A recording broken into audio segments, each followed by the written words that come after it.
I want to say we're a Mexican restaurant, but we're evolutionized. Yeah. It's not a regular Mexican, you know. Yeah. So everybody says California's got good food. No, we got good food. Yeah, okay? absolutely. The thing is that we want to start something new. We did the Aztec burger. That was our Mexican. When we first started, it was the Aztec burger, which was a Mexican burger, and then it was a classic burger. Mm-hmm. I would say we moved around maybe like 3 times to 3 different locations. We never really did any foodie fest. It was more based off location, and they ended up stealing the food truck from us.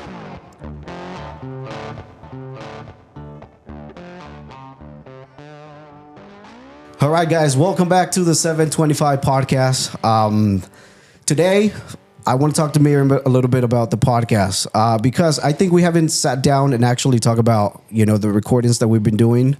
We already have a couple episodes out. So Miriam, I want to get your perspective about what do you think about the podcast? How do you think it's going? What has been your experience now that you have a little bit more camera? Because if you guys don't know, she's actually our producer. She's been producing most of the podcasts, and now we're kind of like rotating and we're giving each other a little bit more camera time. So Miriam, how are you today to start? I'm doing great. Thank you. I'm liking the camera time, definitely. I want to, master both ends of this. And I'm excited to bring more people aboard to provide a platform where they can, we can help them, grow their business. Not that they need additional help, but just giving them a different source, of marketing. Absolutely. So I think this is a great platform to share that and maybe people's stories for people to get to know them more into depth. Yeah. So I'm very excited about this. Yeah. A wise man once told me that everybody should start or everybody should have a podcast. The reason is because, when you start a podcast or when you have a podcast, you give a little bit more intel on what it takes to build whatever you have going on right now, right? And then you guys get to know people more in a deep personal level. Because when you have establishment, if you're a musician, restaurant owner or something, the people know you just because of what they see from you, right? But once they get to sit down and actually have a conversation, people get to engage with more of the person that you are, and then they get to look at you in a different perspective. And sometimes people can connect that way. And then it's not only that, it's just the relationships that you get to build when you actually sit down and have a genuine, interesting conversation. So with that being said, we have 2 very special guests in the studio today. I'm very excited about this podcast. To my very left, we have Abe, and then we have Chinos, the owner of Chinos Mexican restaurant. Give it a big round of applause for them. There we go. First of all, gentlemen, how are you today? I'm doing fine. Awesome. Good, Chino, good. How are you today? We're good. We're both co-owners. It's just I'm Chino and that's Chef. Gotcha. Both co-owners. It's awesome. like a co-power right there, That's awesome. So tell me a little bit about how Chinos came about, because did it start as a I don't know, most of the restaurants, when they do those commercials, they always give a little bit of story that, my grandma used to do this recipe and now we're taking it to a whole different level, right? Was it something like this for you guys? How did this started, the idea, your beginnings, or how did that idea came about to even do a food? Because the food industry can be very tough. Not a lot of businesses survives, but for my own personal experience that I've been a customer many times, it's great. So how would you guys do that, and how did the whole idea to build something came about? I'll go first if you want. Absolutely, yeah. I think I wish it was a story like that, but no, it was more of us. We come from cooking families. I'm pretty sure you guys do too. But our parents worked in the cooking industry. We have for years, and we just kind of said, hey, we could do this better. It's kind of like when you go somewhere, I don't know, whatever you do, your profession, you're like, hey, I could probably do this better, Yeah. And that's kind of absolutely, yes. That's kind of how it went about, So we kind of I want to say we're a Mexican restaurant, but we're evolutionized. Yeah. It's not a regular Mexican, place. Definitely, yeah. And we don't want to be a regular Mexican place. That's Roberto's job, Yeah, and not to throw any names, right? But that's some job. No, and that is true. But I mean, and that is great because once you try something different and then it's successful, then of course you don't want to go back to regular, right? Because you guys develop a formula that is working for you guys. So how do you guys started when it came to trying different types of food or dishes, and then to you guys what you have right now, because it's a menu that not a lot of places have within that same, and like you said, it's not a Mexican, but in the industry of kind of like Mexican food, it's a whole different type of dishes and combinations, and it's really, really great. So how do those, who's the master guy in how to put everything together? Well, it was kind of like a blend of both. Because it just started with the basic menu, just what we had, like 2 burgers. 2 burgers, some fries. We wanted to keep it basic. But people keep on asking for People more. kept on asking for tacos, so we already had like a shrimp burger. We're like, okay, let's give them a shrimp taco, you know? Got it. Yeah. We had a pastor burger. People wanted pastor tacos. We're like, give them a pastor taco, you know? And then that kind of came. But we wanted to keep it very basic.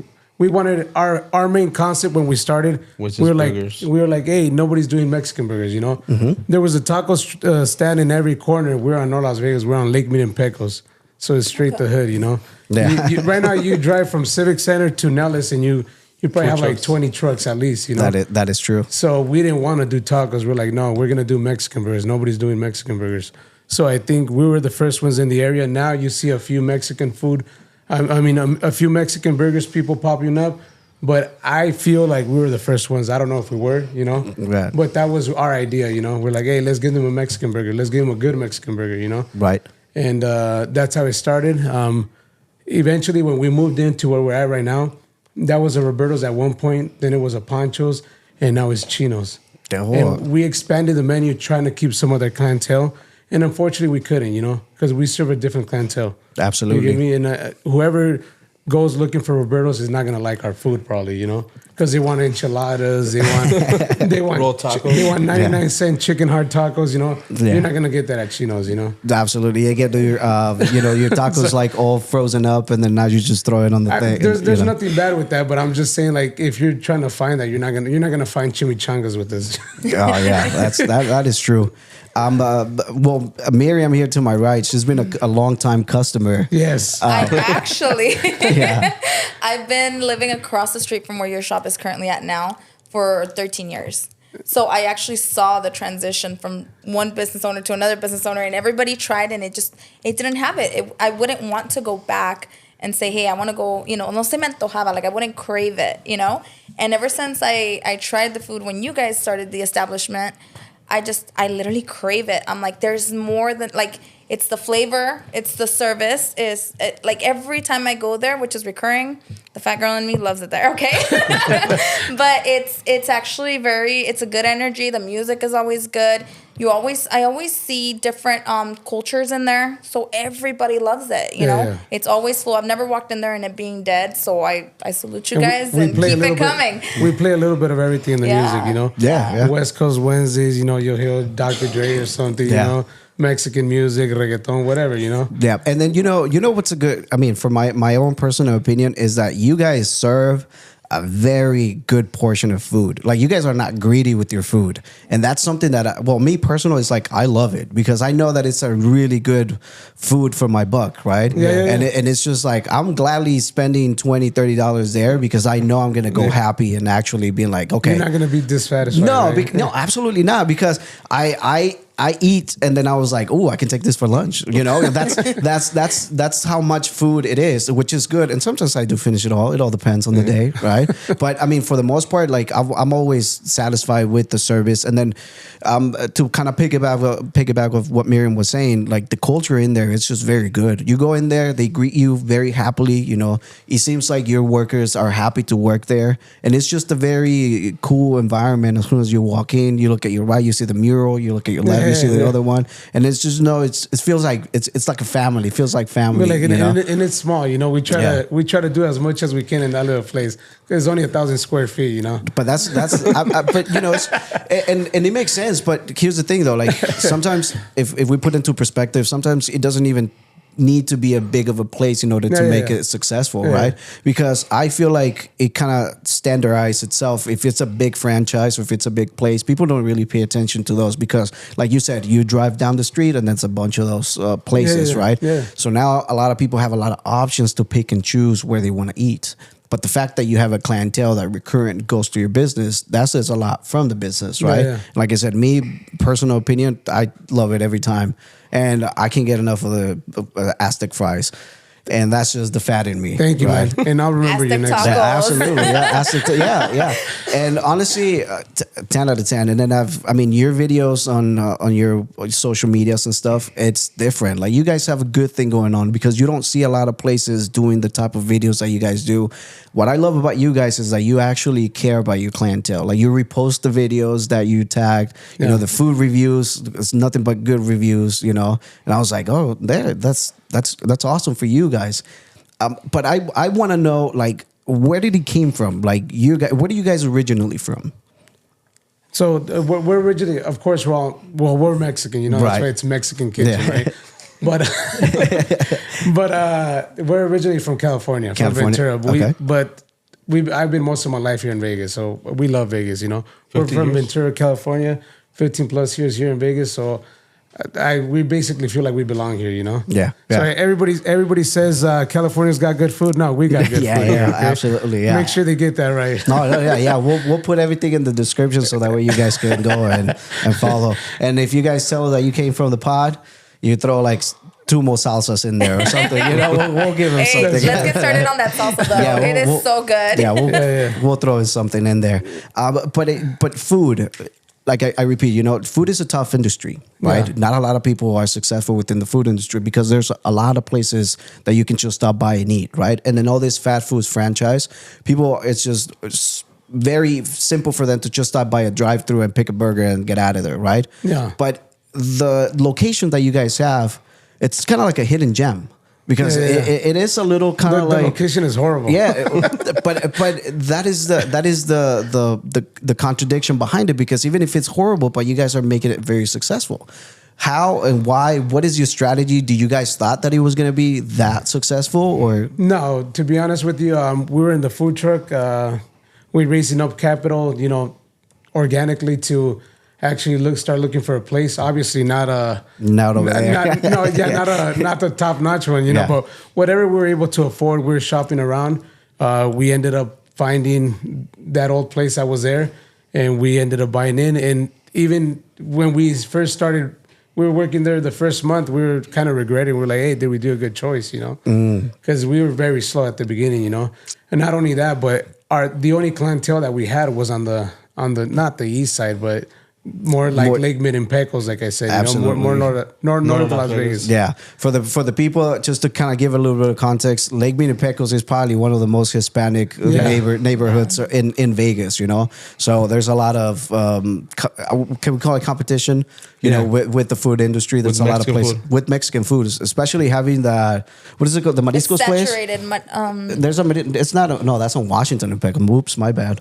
But it's very saturated. It's close by, right? Yeah. There's a lot of options. A lot of options there, and it is like Miriam said, it's very saturated with food stuff, right?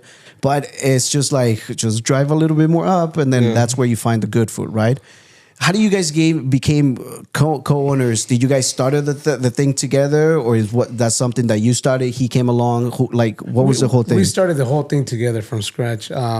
We couldn't find a name. We were trying to find a catchy name. And then, I don't know, we just finally ended up saying, like, let's call it Chinos, you know? It sounded catchy, you know? Right. Yeah. But to this date, some people will be like, hey, is this an Asian restaurant? Is this an Asian fusion?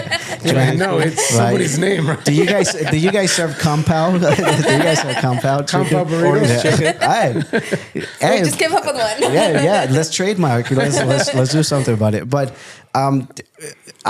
Chef, Chef Abe. Yes. Do you specialize with, of course, the chefing? I believe.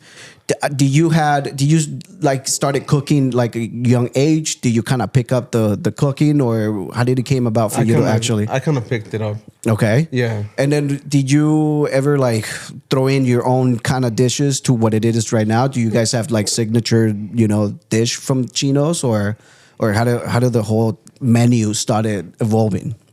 It kind of just whatever we had there, we kind of like just mixed it up. Yeah, like that's what it was. So it was. The thing is that we wanted to start something new.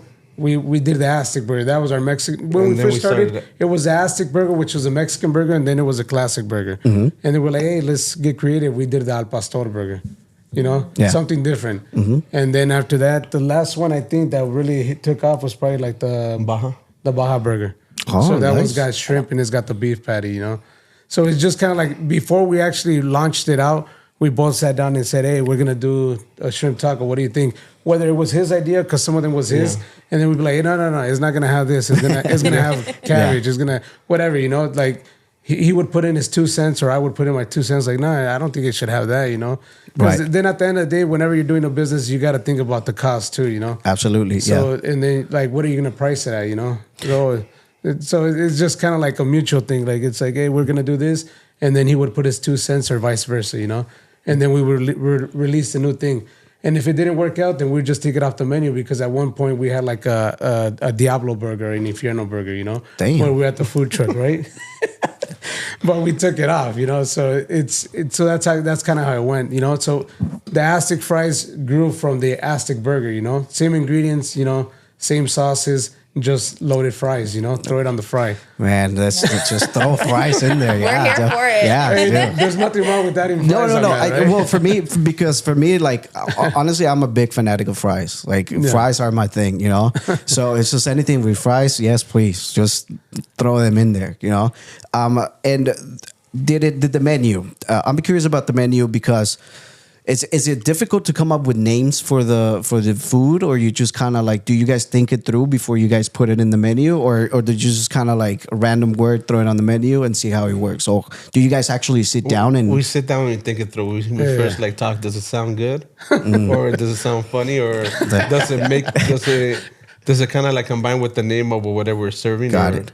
Yeah, or you got to think about, is it going to be hard to pronounce? You know, because you have all kinds of people coming into the restaurant. Like the vaquero, a lot of people like they can't pronounce it. What is it? The va.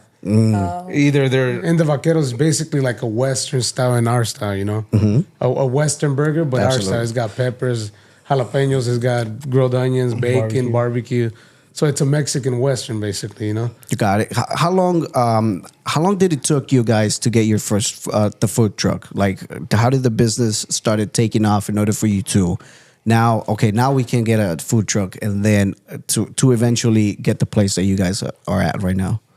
So when we got the food truck, we imported it from Arizona because they were half the price from here, you know. Here they're probably like $60,000.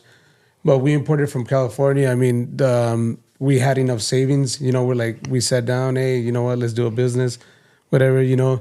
We still didn't have the whole menu yet, you know, but we knew we wanted a food business. We ended up finding up a food truck. I think it was an offer up. I think I found it.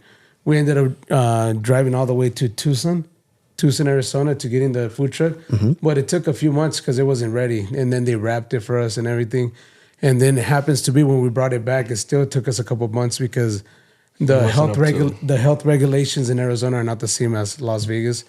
So then that was another $10,000 or whatever it was to meet it up to standards, and then a couple months for the inspections or whatever. So it took a minute. Yeah. God. I want to say from the first time we sat down and planned it out, even though we had the capital, it took maybe 6 months to the day we opened.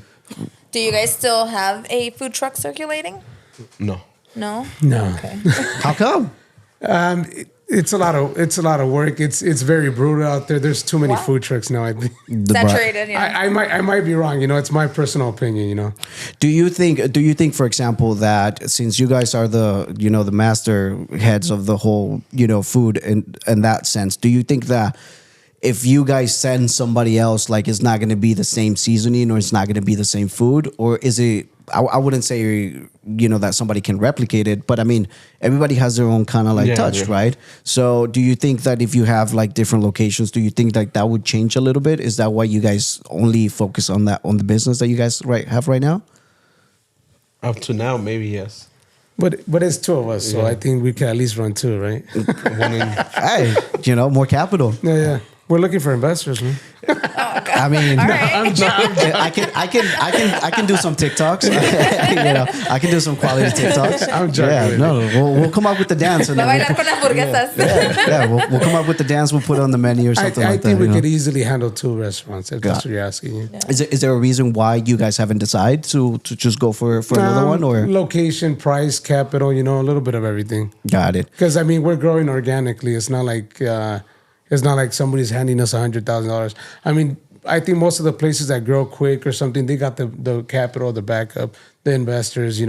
which is good. You know, there's nothing wrong with that, but we don't have that capability right now. Oh, that is true.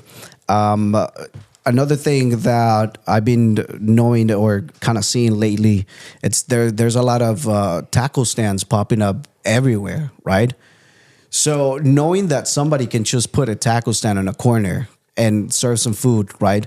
How does that affect you guys, either in a negative or a positive? Because it's just more like you guys went through the trouble of like regulation, permits, you know, all that stuff.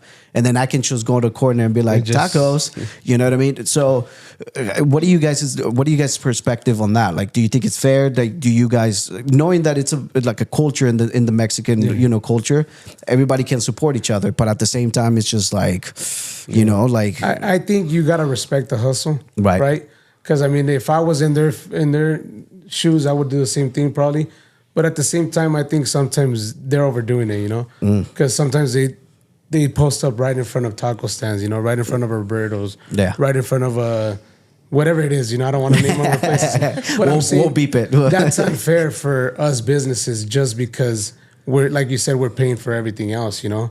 That's an unfair advantage on their part, you know? Absolutely. And then permits too, you know? So did it affect, like the one that posted like by Walgreens up the street, did that affect you guys at all? No. More direct. No? Yeah. Hey, but they were right in front of the other Mexican restaurant at one point. Did you see them or no? Yes. For like a week or two. And I didn't cheat on you guys, no. No, but I was wondering because somebody else was talking about it and they were talking about all the legalities and the expenses and everything. So I think at the end of the day, if you're a loyal Chinos customer or whoever customer, you know, if you guys like to do business with us, you guys like our food, you like our environment. I mean, you guys go there, you see me, you see Chef Abe, you see our staff. You get me? You're not gonna go to taco stand and get that. I'm not saying they don't have their own touch, you know. There's, like I said, respect the hustle, you know. But if you guys like us, you guys like our food, then you guys are gonna continue to come to our stand for our Aztec taco, right? Absolutely. I mean, if that canopy in the corner does an Aztec taco. Yeah. One or two customers might go over there because they're selling it for $5, you know. Right. Yeah. I mean, they can do it, but they cannot replicate it, which is the good thing, you know. And it's like one of those things. Well, maybe you don't know, but you know they probably can back me up. It's like cheating on your barber, right? Like same thing. You don't cheat on your barber. You know, if somebody does it for $30 less, you're not gonna go there. Absolutely no. I want my hair nice, and you know I could just sit down and be like, I know what I'm getting, and I know that I'm gonna be and satisfied. There's a type of loyalty too. You know? Absolutely, yeah. And I think that's how you get to retain the customers, you know, because the loyalty, and then plus the food. Honestly, it's a 10 out of 10 because very good portions, very well priced, and then it's just like I don't get mad about like, man, this was $30 and not even worth. Not. I'm just like, let's go, you know. You pitch in now, we'll just do like a what is those videos of the people that sit down and eat? No, the mukbangs, the mukbangs or whatever, you know, where people just sit down and review food and stuff like that, and then they just get a whole of everything, and then they just. It's a. We'll link some video for you know, we'll link something for, maybe I'm the crazy one here, but yeah, and then so you guys, you know, decided to open up a food truck and all that stuff. How long did it took in order for you to now being able to afford? And when you guys can't afford, do you guys bought the place? Are you renting the place, or what was the story behind that? First time. It's a first time. We're just leasing the place. Okay. I mean, most places is a shared plaza. So your question was, are we owning or we're leasing? Okay. And what was the other question? Sorry. No, that since you guys opened up the food truck, right? How long did it took in order for you two guys? It took a couple of years. A couple of years. So we have another side story, but I don't know if you want to go. Throw it in. Yeah. So when we had the food truck, I don't know how long we were in business for. Maybe 6 months, a year. It wasn't long. 6 months, maybe. Yeah, about 6 months. And I would say we moved around maybe like 3 times to 3 different locations. We never really did any foodie fest. It was more based off location, and they ended up stealing the food truck from us. Okay. Yeah. So we used to post up at a gas station, and one day we used to have our 9 to 5 Monday through Friday. Friday through Sunday we would open up, you know, 5 to 10 or whatever. And one day we show up Friday, he shows up and he's like, "Hey, where's the food truck?" Oh no! Really? Did you guys ever found it? Do you guys ever got to like? And was it all ripped apart, or No. So we kind of moved quick. Yeah. We saw it on offer. Who saw it? You did? Oh, they were selling it. Yeah, they were selling it. Wow. They brush painted it. Yeah. And they were selling it for, I think, 10,000. Okay. And how do you guys recognize you guys after the whole remodel? Right. There was a cooler in there, and the same guy was selling a speaker that we had in the. Oh, A like chef those knows his little- kitchen, okay? A chef is gonna know his kitchen. I'm like, I know that speaker. They're all personalized. So Yeah. Okay. So he just by the pictures he was like, oh, there's a food truck for sure, And then when you guys confronted the person, how do you guys got it back, or what was the whole situation? So we did like a 1 week investigation. You guys went Let's FBI. You guys went FBI. It was like a 1 week thing Okay. where we were posting it, reward if you guys find it. Of course, we're Mexican. We didn't have insurance. so let's just do it the old-fashioned way, right? So we were looking for, whatever money we had, we were like, hey, there's a reward. Find the food truck, And, a lot of people helped us share it, a lot of loyal customers, and then customers become your friends, So there was people helping us search for it. But fortunately, we found it on OfferUp, and then we went through the investigation. We were messaging the people, hey, how much you want for it, whoop-de-whoop, through different accounts. It wasn't through our account, obviously. And my brother-in-law was trying to buy a drill off the same guy, Oh, okay. And Okay. when they finally send the address in, Got him. we rolled just up on drove. him. You guys are in the wrong business. You guys are in the wrong business. Hey, well, imagine they take your life savings away from you. Yeah, you know? I can't you're imagine gonna- that You feeling get of me? like. So it's kind of like You're not, going to do everything you can in order for you to get it back. Of not course. only were we wired to be there every weekend, but we show up there and it's not there, and then somebody took it from you, and we're like, hey, what are we doing? The free time that we had the whole weekend, we were looking for the freaking food truck. Yeah. we were on the channel news, we called, I think it was Telemundo. And- was it Fox 5? I don't know what it was. We were on Okay. a couple news channels. Did that give you more exposure? Did that help? That's Good or bad exposure.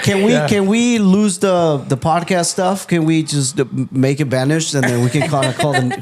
You never know. Maybe it's a good strategy. I'm learning a lot from you guys. Believe it or not, yeah, it was, I don't know, I want to say we at least 50% our sales up from what it used to be. That's good. People used to show up and be like, hey, is this the food truck they stole? I want to see if it's that and good. I would do a smile and be like, yes, it is. Yes, it is. Yeah, stop by. Come on by. That's.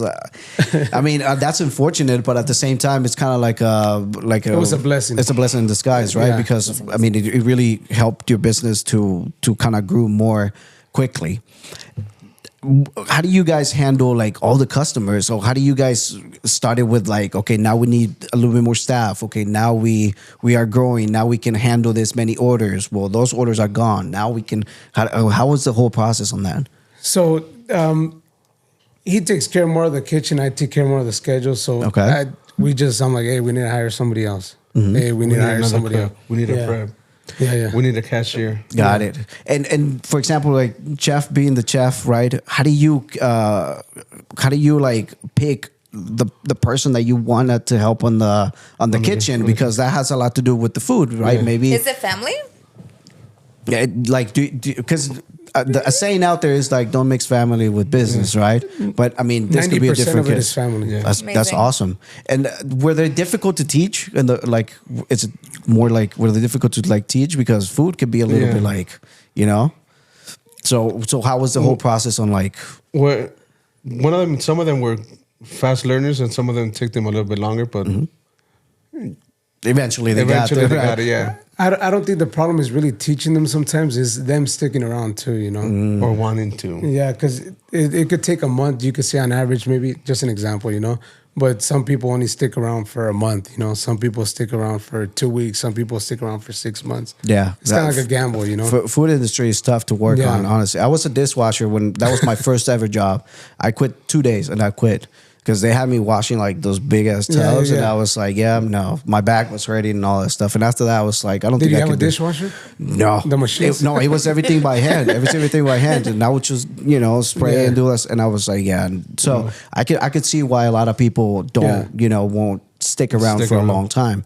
And when you guys started to grow the business, like now, how long did it took in order for you to guys now see revenue? Because for most businesses, what you get, maybe you put it back into the business to grow it. Maybe you keep a little bit, but now I imagine that it's kind of like self-sustainable at this point that you guys can get revenue, right? How long did it took until you guys kind of like, okay, well now we're gonna start paying us ourselves? About a year and a half, or Well, no, I mean, realistically, we've been in business since 2018. yeah. So we've been in business, Chino's Mexican Kitchen, for a year and a half, you know? Okay, So I want to say this year is probably the first year that we see profit. that's good. Well, I mean, Since 2018. I'm glad you guys are consistent. Yeah, Yeah. absolutely. Because statistically speaking, a business survives, or what it needs to survive is 3 to 5 years, and a lot of people don't even make it past the first year. Yeah. Especially, like I said, and I repeat, is when the fruit industry, because not a lot of people know how to like handle a kitchen or like regulations with permits. Keep it. It's a lot of work. and it's a lot of work. It's not just show up and cook. My mom works in a small kitchen at the mall, so it's like she always like tells me that Health inspection, the health department is gonna come and I need to have this. The fire So department, yeah. the So city. it's a lot of work. Yeah. And when you guys started growing up the business, and now this is the best year is this year or last year technically? Well, I think it's just It varies? how they say, a snowball effect. It's just over years.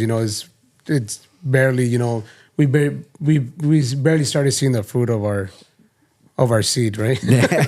That's good. Because it's persistence, right? We've been in business since 2018. It's 2024. What is it? It's going on 6 years now. At the end of the year, so Do you see it growing into different branches? Like, are you planning a second location anytime soon? yes. Yes. What side of town do you want to bring it to? That is a good thing to think about, because you want to pick a really good It's location. got to be far away, maybe like the east side, Henderson, or Southwest. Oh, Henderson can be a little tough, Is it? But Is it? I think so because I don't know. Well, it's a good thing to test it out, right? Because not to be. They don't like Mexican food over there, or what? We could just say that if it's a different crowd, right? When they try Chinos, they'll love it. Trust me. Yeah, it's just a different crowd, and I've seen because I've met somebody that tried to put up a business in the same, and then the fancier area. I think we'll have better customers, all that stuff. It just felt miserably. Maybe if it's I don't know. I think we're like a little bit more. We're for everybody, Absolutely. That's Would the you other thing, would you consider the arts district downtown? Oh, that's a good place. Maybe, yeah. Okay. Yeah. I might have a connect for you. Is that right? Yeah. No, really? yeah. We might. Yeah. Yeah, because that's the heart of everything, And then you have a lot of First Friday, that's a good crowd over there of a lot of people, a lot of places, a lot of food stuff to eat and all that stuff. Yeah. So maybe like a small food truck, place it there once a month, every Friday, first of the month. And I think you guys would do pretty good, honestly. So I actually do see you guys involved in a lot of like events similar to what he just mentioned. Tell us a little bit about that. How does that work? Are you the lead host of that, or how's that working out? I see the post. Like I said, I usually do the schedule, so whatever comes through me, yeah, whatever we can do, we try to do it. Even if it's like for charity, we don't give a lot of stuff out, but we have give a lot of stuff out. Does that make sense? Yeah. Like if it's a donation or whatever, we understand things happen, and it's we want to help for the goodness of our heart, but then again, it's good for us too. It's it good gets our name exposure out there. Yeah, it's good exposure too. So that's awesome. You mentioned the events, right? Yes. How do you guys get approached to do those events, or do you guys go and look to be a part of an event, or you guys get approached by somebody doing the event?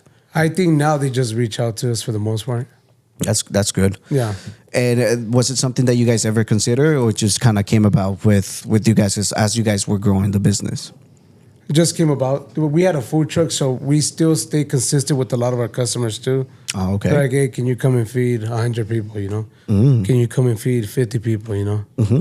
We don't discriminate. 50 people, 30 people, 100 people. Right. No, that makes sense. Yeah. And being a part of all that stuff, now seeing that you guys can probably grow the business to a whole different, level, because you guys' food is really, really good. Not because you guys are here, but because because we've tried it, and it's really good. how do you guys, or where do you guys see the business maybe in 2, 3, 4 years? The reason it being is because you guys survived a pandemic, right? If I'm not mistaken. Yeah. How did that time really affected you guys as a business, or were you kind of like, the whole world shut down? Food, of course, was a major thing that not a lot of food places were open. So how do you guys deal with the whole pandemic and surviving that? And how do you guys see yourself in the future?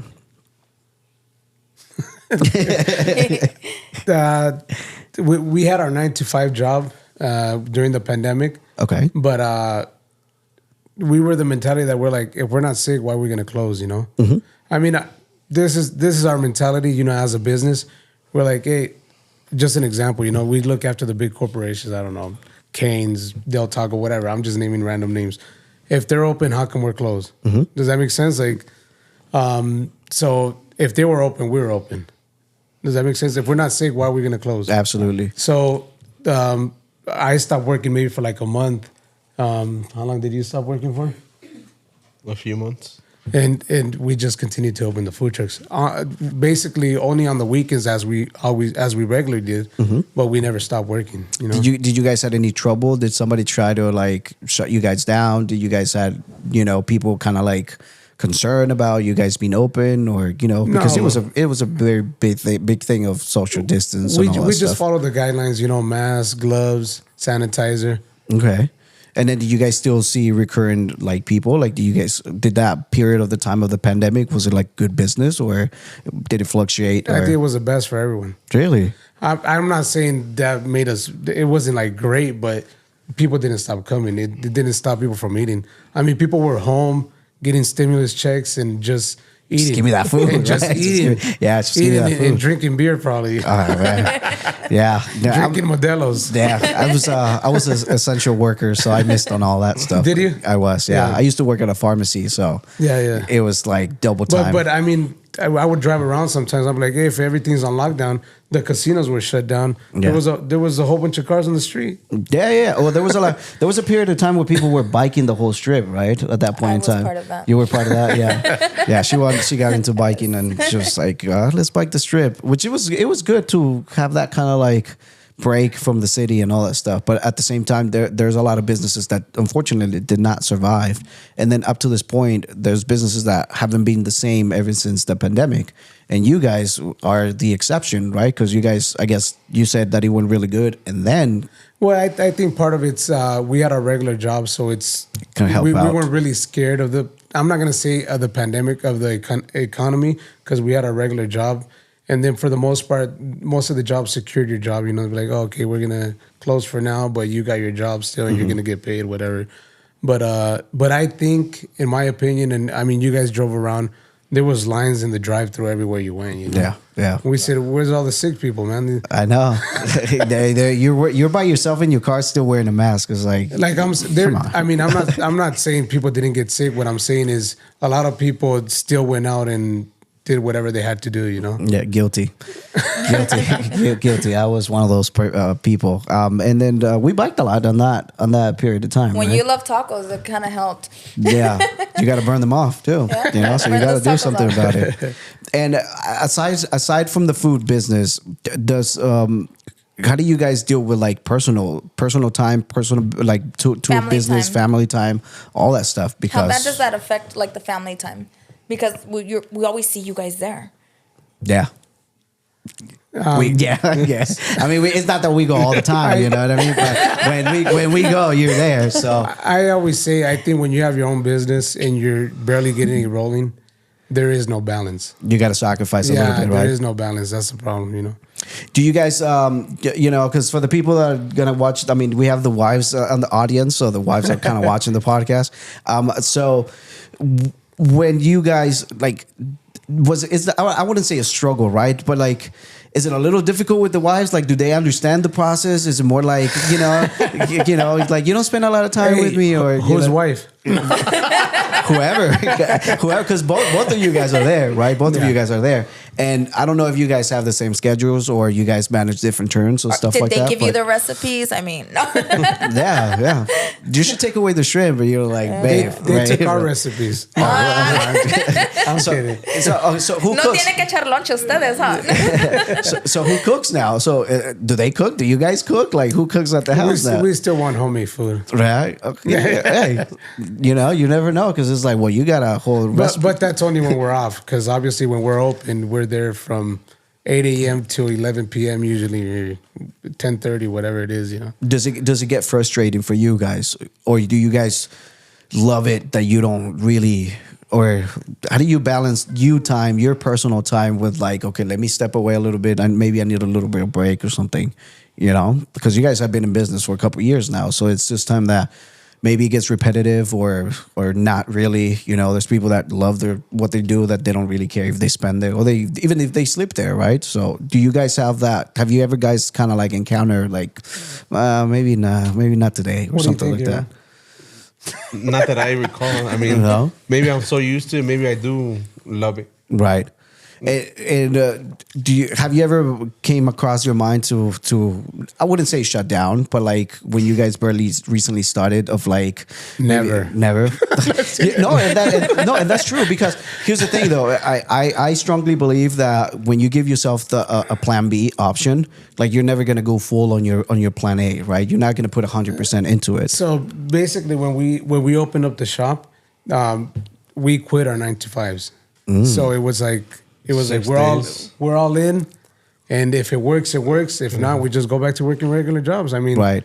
What's the worst that can happen? We fail. It doesn't work, right? We fail, Yeah. So that's exactly what happened. We were like, hey, we're gonna do it. Me and him would open. Thankfully, like you said, he's got his wife. I got my wife.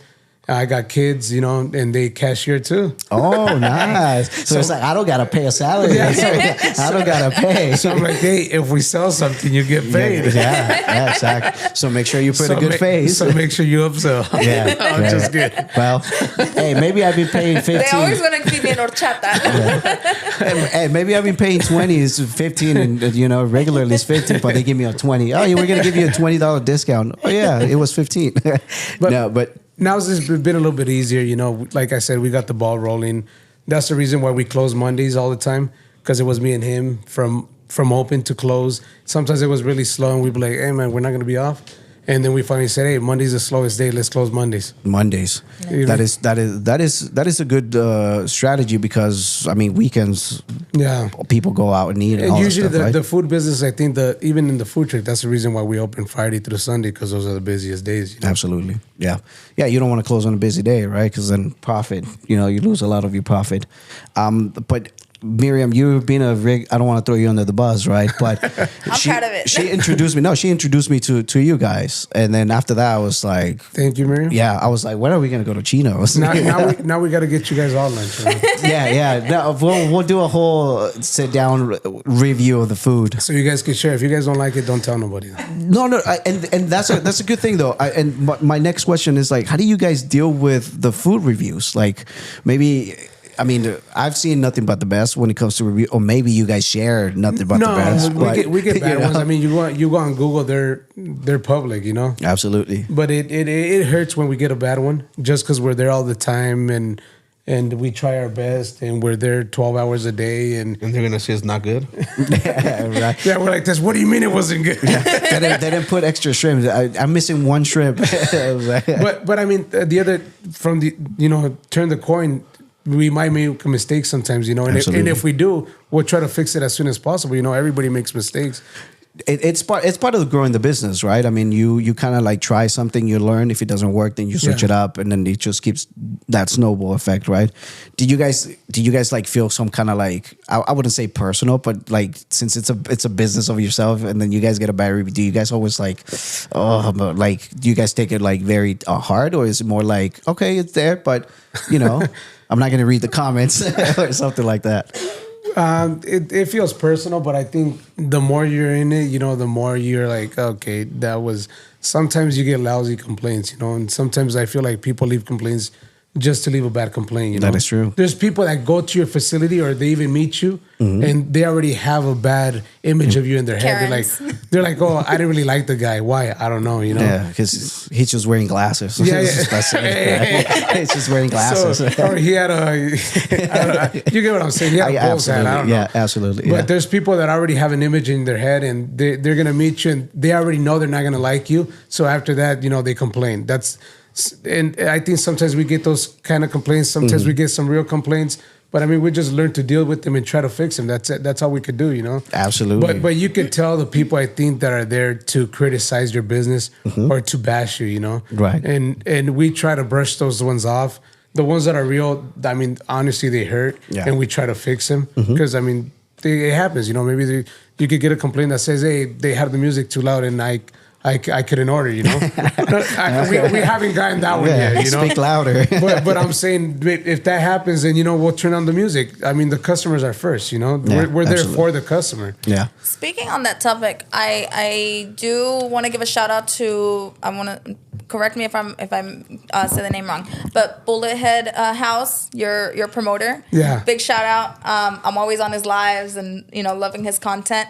And he basically goes to different restaurants throughout the valley and, you know, gives reviews and, you know, helps you guys with promotions.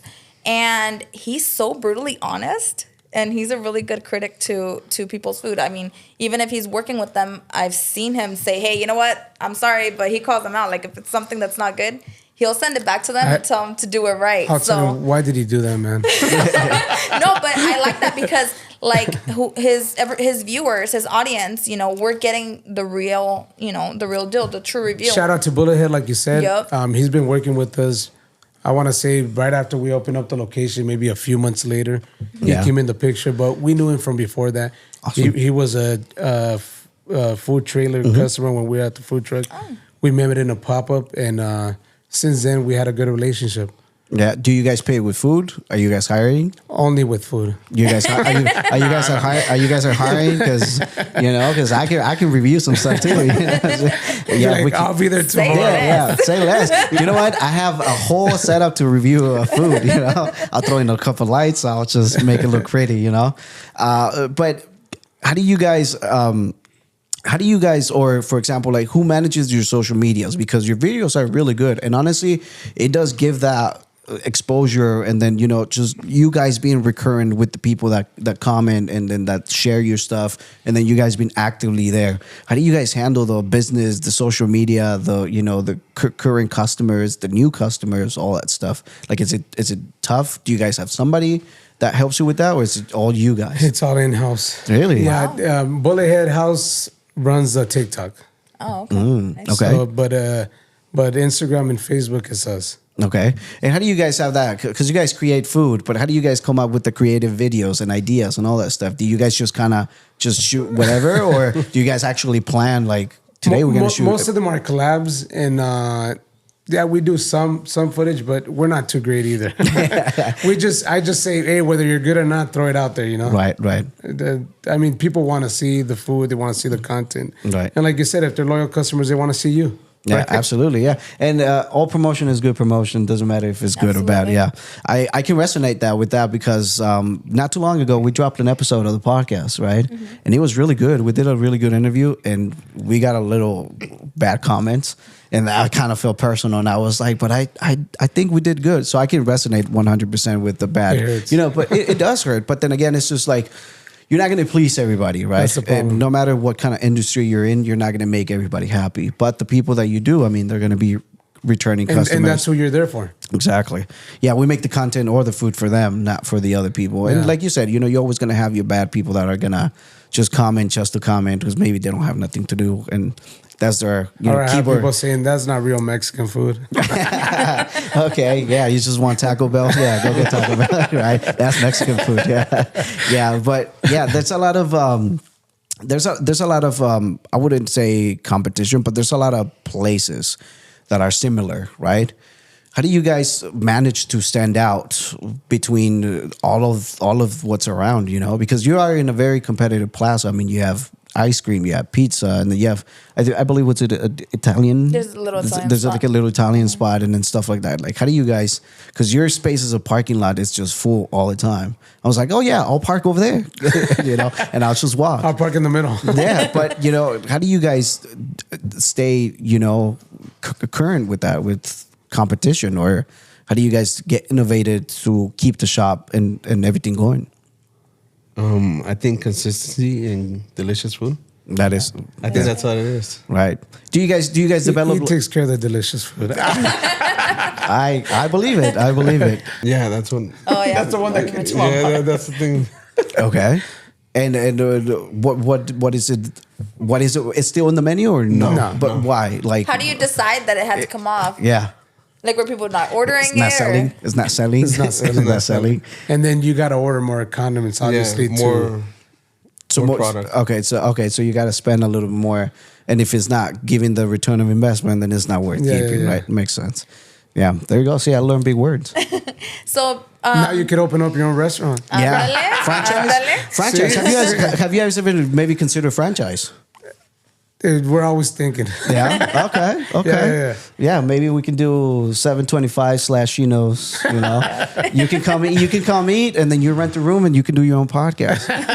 We'll cater burgers to you. Yeah, it's something. Yeah. Along with the delicious food, I want to take this opportunity and share a story with you guys that I don't think that you were aware of at the time. So last year, June 21st, I was with very close friends that are like family to me. And we came from the cemetery because it was 9 years from losing someone. And I was with his brother, and it was his birthday, actually. And we missed a reservation for, a fancy restaurant. And I told him, I'm like, let's just go to Chinos because they love, like, the LA spots, Every time they go to LA, they're like, oh, try this spot, try that spot. And they were like, no, this and that. And his wife was like, we're going to come here. And I was like, just try it. And the guy, like, nothing could have made him smile that day, like, at all. It was a sensitive day. And we had all the kids. I mean, the kids kind of tore up the place. You guys gathered tables for us. I think it was a party of like 13 people, if not more. And we ended up just making something out of nothing that day. And the way that you like catered to us and to him in particular, when you realized it was his birthday, you gave him a T-shirt, you brought out a knife from the kitchen, and you really took care of us. And I think that it's more. I forgot. You recall that? Yeah, Yes. recall Okay. that. So it was a very. I think you left us a piece of cake, right? Yeah. So absolutely, it was an ice cream Nice. cake. We literally ran like next door. Nice. But everybody that was there, all the adults that were there, got such a good feeling about and I know they've all been recurring customers, but the energy and the service that you guys provided was like phenomenal. So I mean, I think it's more than just the aesthetics, the flavor, but just the energy and the service that you guys provide with your charisma, the service from your entire staff. Props to you guys. Yeah. Absolutely. Yeah. I want to say we just throw it off to all the employees. I'm like, hey, take the order. Hey, say, it just, we kind of like, how do you say you? I mean, you treat people like family. He left there so happy. We don't literally tell them like, hey, you got to treat everybody like family. That's not what we do. We kind of just show it, and then they do it. Mm-hmm. No, he left there so happy, smiling, and you changed that entire dynamic.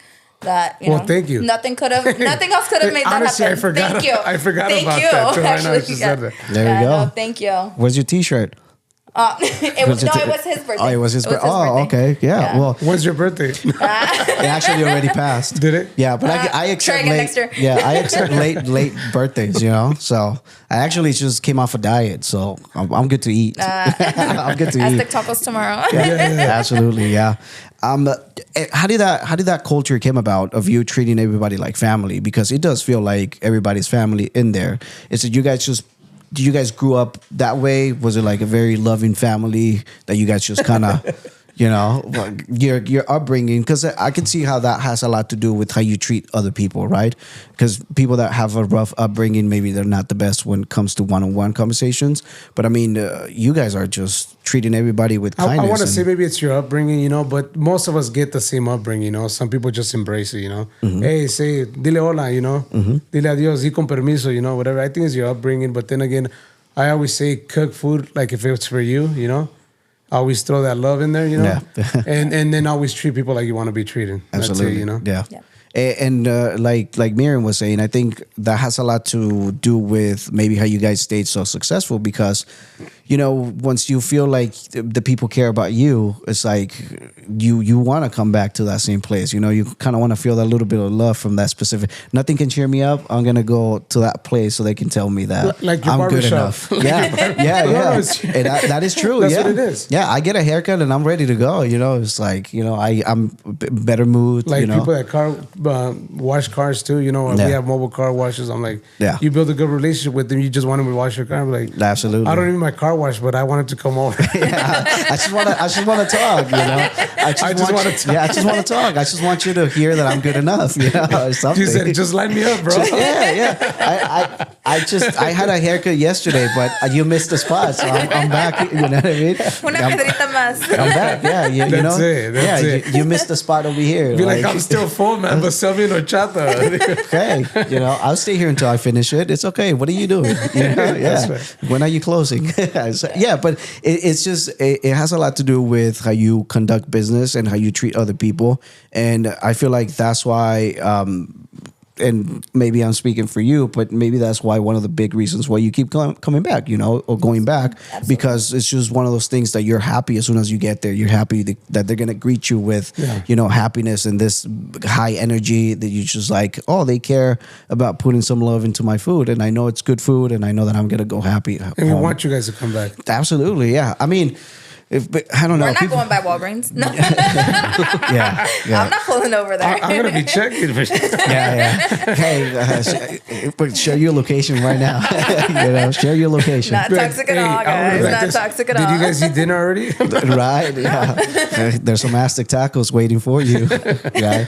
But it's just great how, you know, it just transcends everything that you guys are doing, because you can see it on your faces that you guys actually do enjoy what you do, and then you guys giving that to other people for them to enjoy what you guys create. That's a lot of, you know, that's good, because I strongly believe that once you do good and then you do genuinely good, like good comes to you, right? Yeah. And then if you treat people with kindness, like you're always gonna get your ones and twos that, you know, they don't come in the best mood.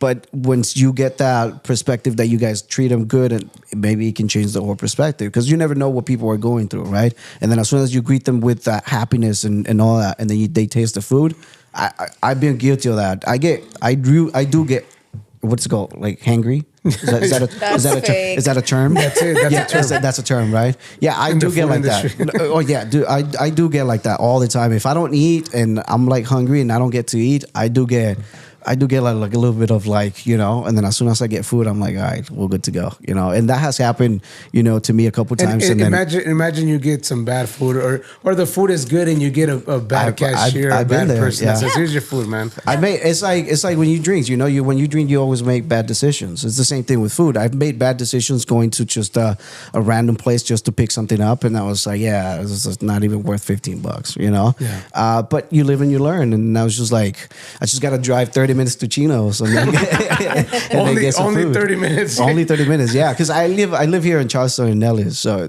for me it's kind of Charleston and Nellis. Okay, we'll find the radius. Hey. Do you guys have you guys ever planned to maybe be on those Uber Eats, you know, like DoorDash or anything like that? Are you guys in it or?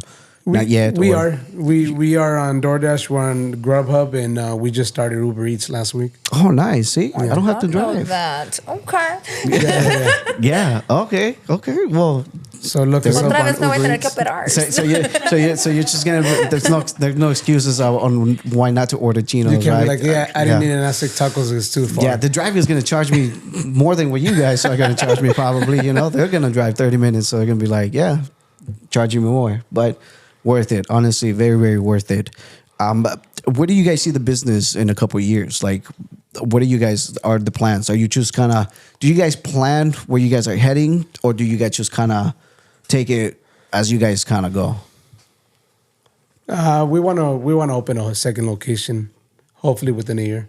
Oh, nice. Yeah. Do you guys set yourself goals to like this month we want to hit this, that next month? Or Not money wise. It's more of like, oh, we want to do this. We want to get more caterings. We do a lot of caterings too.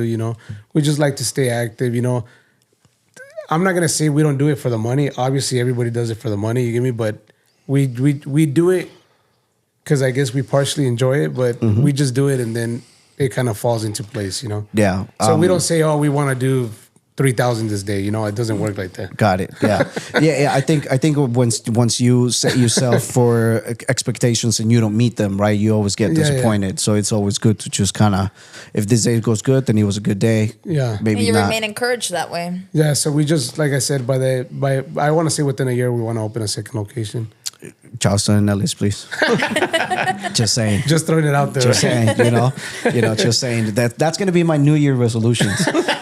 Open up a Chinos in Charleston. Yeah, going to send you links to properties. Yeah. I like your New Year's resolutions. New Year's resolutions, yeah. Actually, I know a place that's next to the gym. Next to the gym. Yeah, they're leasing a place next to the gym. So we sell low carb burgers. So. Well, if it's keto friendly, I'm in. Protein style. Yeah. What do you guys? Maybe we can get a little bit controversial on the restaurants like that are serving not real food, like vegan food and all that stuff. Like everybody, to each their own. But I just think that, like, for example, like, what do you guys think about those little shops that are like, you know what I mean? Like, how do you guys look at that compared to what you guys served and all that stuff? Do you guys think it's, to each their own, but like, is it like weird that you guys, those places exist for you guys? Because it's just like, who wants to eat kind of like... I like beef. But like, does it affect? Have you guys ever encountered somebody like customers like that they want to ask or something that there's not? We try to accommodate. Okay. We try to accommodate. Like you said, for each their own. But I like beef. Yeah. But do you guys have any? We have a veggie burrito. Veggie burrito. Yeah, like if somebody asks, we'll be like, yeah, we can make you a veggie burrito. Okay. So they'll ask for fries with no meat. Yeah. Like the Aztec fries, just no bacon bits. It's just like the best part, right? The bacon. Yeah, absolutely. But yeah, it's just one of those things that you kind of expect what you're going for once you go to that place, right? And I don't think we have a lot of vegan customers, if that's what you're asking. Yeah, it's just like I just didn't know how to. We love y'all, but yeah, I just didn't know how to ask it. I was just like, I don't know how to word this question, But we love vegan people, though. Yeah, no, but it's just one of those things that maybe it has happened to you guys that you just somebody walks in, you'd be like, do you have? We always try to accommodate, right? Do we have people that ask for we have a regular customer, a female. She asked for a California burrito, no meat. Okay. Yeah, you get me. So right. We accommodate. Can I get some tacos? No meat. And we'll be like, okay, we could throw some grilled peppers, Okay, cheese, make it a little, make it a little different. Yeah. You talked to me about wanting them to. You ask a question about. We talked about the franchise. We talked about opening. You guys want to open a second location, and then I kind of lost my train of thought here. Merchandise, yes, I wanted to merchandise. I see you guys with T-shirts and stuff like that. Like, do you guys actually sell them? Do you guys just use it for you guys' use, or like, do you guys have available stuff? It's mainly for our use, but we always keep extra. Okay, because we have cool merchandise. No, I like the hats. Honestly, I like the hats. Right. Yeah. You guys look at the Aztec calendar with the Chinos. It's got an Aztec calendar fade in the back. The logos are really very creative. Oh, that's nice. I'll get one of those. Nice. I would get one of those to, rock it. Right. It's nice. Yeah, it's nice. And it looks comfortable. For casual Sundays or something. Yeah, or like working out, hoodie or stuff like that. It looks comfortable. We got to get your shirt to work out, man. Hey, before eating my No, Aztec no tacos, lie. I'm gonna put my T-shirt Hey, on. no, like you're a medium though, right? Hey. Getting to small. Yeah, I'm transitioning to small. Yes, I'm getting there. But no, but it's just one of those things that they can kind of go hand in hand, because there's, for example, like when I go to like In-N-Out, they have like their merchandise there, and I was wondering because I look at you with the hat, and then of course you with the T-shirt, your wife's with the hoodie, and it's just like now we have a different combination of like a T-shirt, hoodie, and a hat, and I was just wondering like if you guys maybe try to plan expanding merchandise, kind of sell it, or it's just it's more for like the Chinos brand, and the customers, like our loyal customers that want to wear a shirt, whatever we like, we design, Okay. So if he would wear it, I would wear it. That's what we design, Got it. And then we throw it out there so people can wear it if they want to, Yeah, because not everybody has the same taste. Absolutely, because when she mentioned that you just kind of brought up a shirt, I was like, hey, I could use it. I could use it where I go. I think he wants to get hired, guys. No, he's got a shirt for sure. Yeah, I don't know about a job though. I'm not a good cook. He would Honestly. quit the first day. He said, "Hell no, this ain't for me. Yeah. I'm going back to podcasting." Yeah, the food industry is just not for me. I'm great with people, but the food industry. It's just like I gotta recognize. It's brutal, bro. Yeah, I gotta recognize that when it's not for me, it's not for me. But like you said, it's like at least I tried it and it just didn't work out. But I think the food industry is brutal. It is. It's brutal. It is, especially like for people that have never really experienced what it's like. Like I said, the reason why Miriam wanted to bring you guys into the podcast was to just get that inside thought of like how it is to work the kitchen and how do you guys prepare to like your opening to your close. How do you guys deal with you guys run out of products and you guys still have customers? Like how do you guys deal with all that stuff? Chef, you're that you're that get on the kitchen. Pretty much every day we have like a list of prep. So every day we're prepping.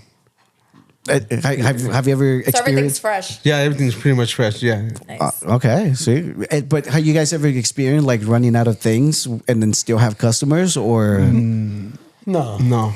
We stay pretty organized. Yeah, we always stay on top of whatever we need. That means like that other product. That means that we need more customers. Yeah. that means that we need more customers. So he takes care of the ordering for the most part, and like he says, we stay organized. And if we're running low on something, we already know. We're like, hey, we only have enough product till like 2 p.m. Whoever comes in at 12, you got to run to the store. Got it. Or You guys have mastered it. Yeah, but he takes care of the ordering. of that. Yeah. How do you guys combine your food now transitioning to actually running a business? Do you guys had to like learn some kind of class, or like do you just kind of it's everything self-taught? Like do you guys just how do you combine the business with finances? Well, like I said, we've been in the food business for a long time. I was a store manager for like 7 years too, so it kind of all just blends in, and we know a little bit of finances, Yeah. Was it difficult to like starting because, for example, if somebody has never really opened up a business, right? You don't know who to go to for like an LLC, or like how do you open this? How do you file your taxes? How do you stay on top of your finances, accountant, deductibles, all that stuff? When you guys actually started like running that business, was it difficult to like get along with all that stuff with numbers and I can deduct this or maybe not, or what can I put, or things like that? Or I wouldn't say is difficult because you're kind of ignorant at the beginning. You're like, oh, okay, let's do it, right? And they're like, oh, you got to do this. You're like, okay, I'll see my receipts. Yeah. Now I gotta pay. And then you get to the end of the year and you got like, I don't know, 1,000 receipts Right. more, Right. But I think it gets difficult maybe towards tax season, but during the year, no. Now that we have a more structure running operation, that we have bookkeeping. Somebody does our bookkeeping, somebody does our taxes. But at first, I was the bookkeeper. Hey, you gotta start somewhere. I wasn't a good. But you gotta start somewhere, right? And I'm a better cook or a better manager, but I'm not a good bookkeeper. Hey, well, you gotta be honest with yourself sometimes, because it is difficult to manage finances when you're like what you say. Everybody starts kind of like ignorant because you just kind of want the thing to work and you just want to get it out there. But now when Uncle Sam comes, you're like, oh shit, But it's a learning experience that you kind of get whenever you're growing the business and as you go. So now you have a successful business. Now you guys are trying to open a second location. Hopefully, wish you the best on all that stuff. What do you guys see? And I keep recurring to this question again. Like, what do you guys see? Like the business as a whole. Like, you said that you're open for stuff, but like, have you ever guys thought like, if we open up a second and if it goes good, maybe like a franchise, maybe I don't know, offer it to 3rd, 4th, 5 location, maybe extend yourself to like other states or things like that. I think, and I think we have talked about it, but I think if we have the capacity, obviously we're growing organically. If you would tell me, I don't know, if you would tell me 2 years ago we had a food truck, we only work on the weekends, you'd be like, hey, you're gonna work every day at your restaurant. I'm like, nah, I don't think so. And it's gonna be on the opposite side of town. I'll be like, no, I don't. There's no way. Yeah. So I think by growing organically, I think if we have the capacity at the time to open multiple locations, I don't see why we couldn't. Absolutely. I'm not saying I can right now. No. But I mean, eventually or we can. But I'm saying if we have the capacity, I don't see why we should stop. You're not opposed to it. That makes sense. Does that make sense? It absolutely. I don't know if I answered your question. No, it definitely. And then how do you go from a 9 to 5 working for somebody, right, to now opening? Chef Abe said our goal is to replace all the other Mexican restaurants in town. And it's very doable, honestly. Yep. It's very doable. Yeah. Seriously. It is very doable, honestly, because you guys have a very unique style of food, but it's for a certain clientele too, So I don't mean it like that, But I'm just saying like you're introducing something new too. I mean, we have bacon wrapped hot dogs. You get me? Street style hot dogs. What Mexican joint do you know sells bacon wrapped hot dogs? Yeah, not a lot. I'm saying a location. Absolutely. I'm not saying there's nobody that does it. I'm saying you're not gonna walk just because I use Roberto's already. You're not gonna walk into Roberto's and be like, hey, give me an Asic dog. Yeah, they don't give even me a know. street style dog. They'll be like, get out of here, man. Yeah, we have flautas only, and that's it. No, it does make sense because, to what I was gonna ask you is just like having that 9 to 5, right? And then of course being on the other side of you're working for somebody else, the worry of you running the business is not on your back because you're just showing up for work. To now actually running a business and now caring for other people because you got to worry about them getting paid and then, all that stuff. How did the transition, was it difficult at first to handle like now being a business owner, or like what is the difference between like being the leap from employee to a business owner? Yeah, thank you. Appreciate. Yeah, it's a big leap, like the data stability. It was a very slow transition, but I don't think it's been hard. I mean, we've been in management too, so it's kind of easy. Yeah, it's kind of like we do it so often it doesn't even. It's kind of natural. Where did you guys It's work if it's not? Yeah, what do you guys do? You used to do before, actually. Yeah, on your 9 to 5s. If it's not. My last job, I used to work at Red Rock. Okay. Okay. Yeah. Jeff, what 9 to 5 do you used to have before actually jumping into the business? And it was a Johnny Rockets at the Strip. Oh, okay. Oh, okay. So you kind of been involved with food, like for the most part, right? Okay, that's nice. And the transition was a slow transition, right? Yeah. And how do you guys deal with like staff? Was it difficult to like, I don't want to talk freight. I don't want to talk like money sign or anything, but like, dividing liabilities, dividing the pay to kind of like, well, you're only the cashier, you get this much, or like the manager or things like. Do you have that kind of structure, or it's just more like it's kind of helped out once again because we have kids. So at the beginning, they make under minimum wage. Under. Papá, me das mi domingo? Yeah, they go get work. Tacos every day. Yeah, and they're like, she's like, I can't go to work. Be like, why not? Yeah, you're not going to school, right? So that's helped out a lot. You mean, like I said, his wife helped us out. I mean, we were there all the time. So when we first started, it was very like minimum outside labor. Right. Does that make sense? It makes sense. We hired one of our aunts.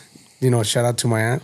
Shout out, yeah. Tia Raquel, she's there like Monday through Friday doing our prep, Mm-hmm. So I'm not saying she's not a real employee, but they're all family, And then we have a few employees, but it took us like, I don't know, almost a year to hire the first employee, or 6 months. Oh, that's that's a good just thing. because though. everybody's blood related, so we're not real employees. So you guys keep the flavor.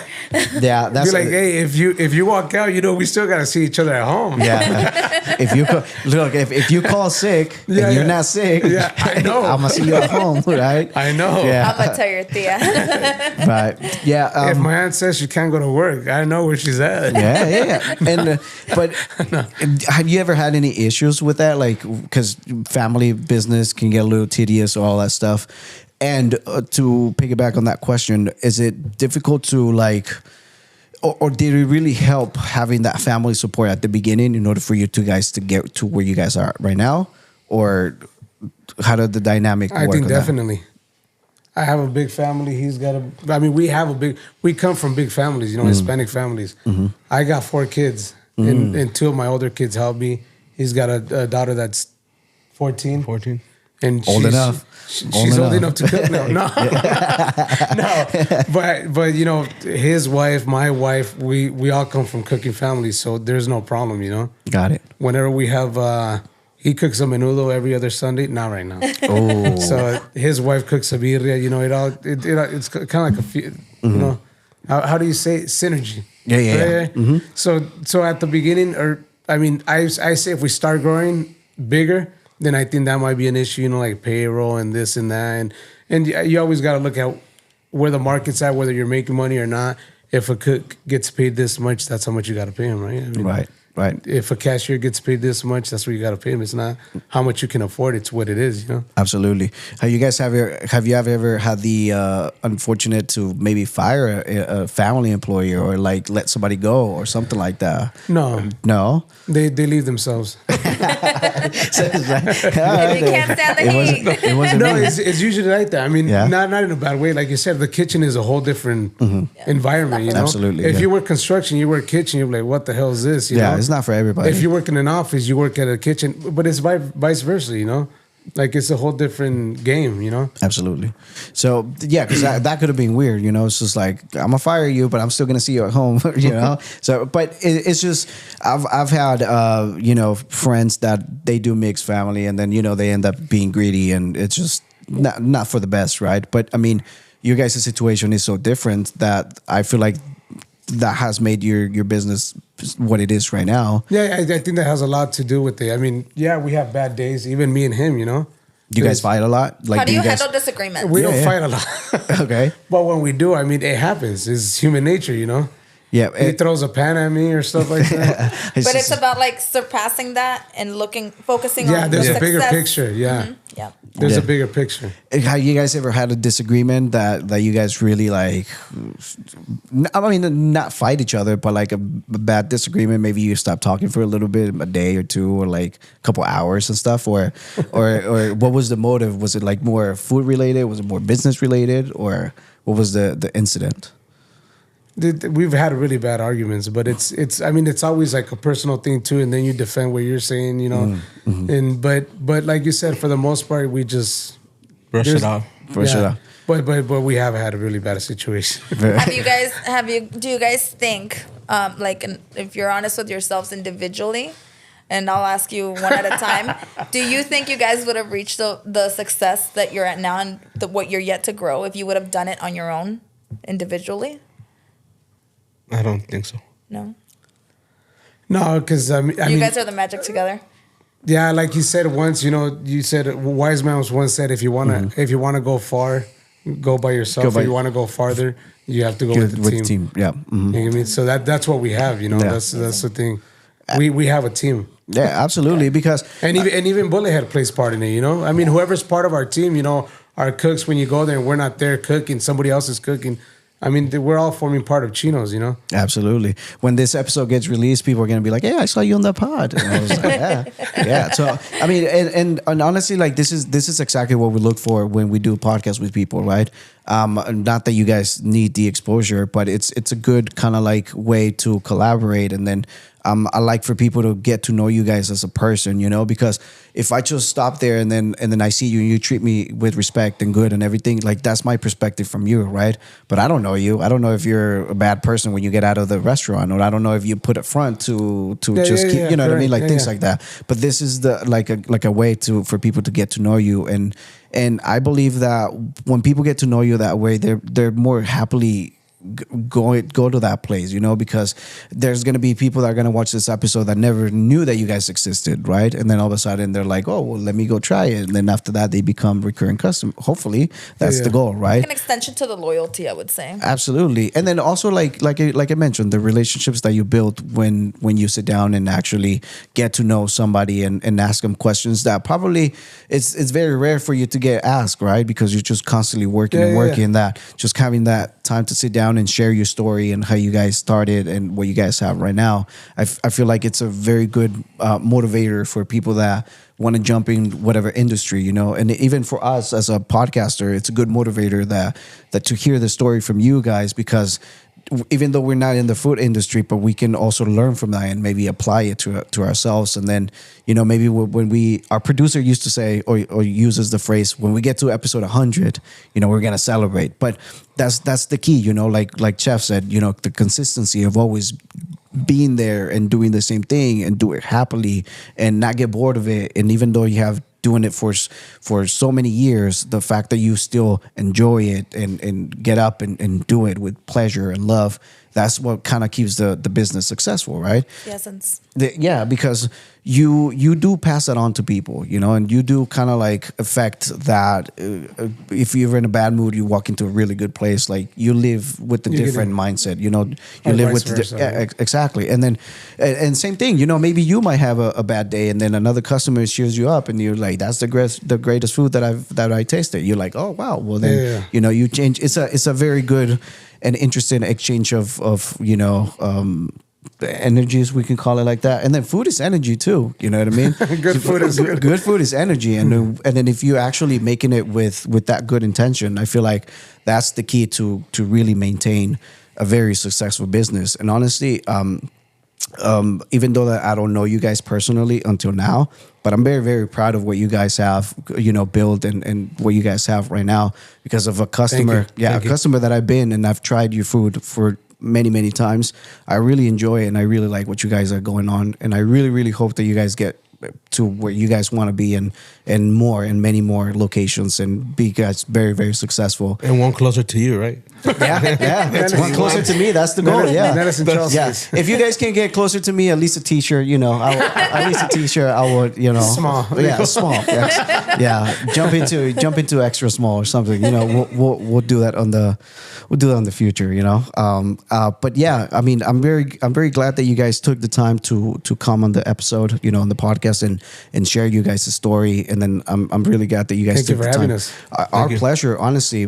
You guys are, always welcome in the studio whenever you guys come up with a new dish or whatever we can do to help you guys get you out there and promote. Like, you just, we're here to help. And then I'm glad that you guys took the time. And then I'm glad that, it was a couple of weeks in the making. I know that you guys have been trying to get together for a couple of weeks, but it didn't happen. And I believe maybe it didn't happen because it wasn't the right time. But today was the right time, and then we got everything together and we were able to make it happen. So I'm very happy that you guys are here. I'm very happy that you guys were open to share you guys' story, and wish you nothing but success. Any thoughts, any questions before we wrap up this episode? Absolutely. With the utmost respect, I want to thank you guys for being here. It's an absolute honor. Thank you. I want to thank your wives for being here. Shout out to the wives. Big shout out. Thank you. I know that wives are a big supportive element to a businessman. And I mean, I'm sure that's part of this magic as well. So thank you guys so much for being here. Keep the good food coming. And I'm very glad to be able to, bring aboard a platform that can help me bring more customers to you. No, thank you guys. Yeah, Thank you, yes. guys. No, our pleasure. And then when you guys are open to do a part 2, and then maybe talk a little bit less business and chop it up a little bit more Hopefully, personal. when we open a second location, we'll Hopefully, do it's part-time. absolutely. Part 2. Yeah. We'll do it. And we don't need for you guys to open a second location. You guys are welcome to come anytime you want. Even to promote a new dish, even if maybe merchandise. Something. Digo, maybe a chimichanga. Maybe something. Hey, bring him a veggie one. Maybe. He's a vegan? No. Brother, I get offended. No. I'm carnivore 100%. But hey, to each their own. Maybe do a vegan burger or something like that. I'll try it. I'll try it. But thank you very much again for taking the time. For the people that are going to watch this episode, tell them where they can find you, social medias, all that stuff. Social media, Facebook, Chino's Kitchen. Instagram is Chinos Burgers _, and TikTok, I believe, is Chinos Burgers as well. Okay, might be wrong. Perfect. I mean, we're gonna link all the social medias in the description on the channel. And in real life, is Chino's Mexican Kitchen. Mexican Kitchen, yeah. In real Lone life. Mountain Indicator. Yeah, Lone Mountain Indicator, 4886 West Lone Mountain. Yes, Awesome. Okay, and if we get the Vision Pros, maybe you guys can open up like a virtual shop or something like that. We'll explore different. We'll explore different avenues. But thank you guys again. Thank you. We'll put all the links in the description so that way people are easier to find all your social medias. Whenever you guys want to do part 2, you guys are more than welcome. Thank you very much. Thank you very much for the people that stayed until the end of the podcast. This was another episode of the 725. We'll see you on the next episode. Thank you. Thank you. Of course. Thank you. Thank you, guys.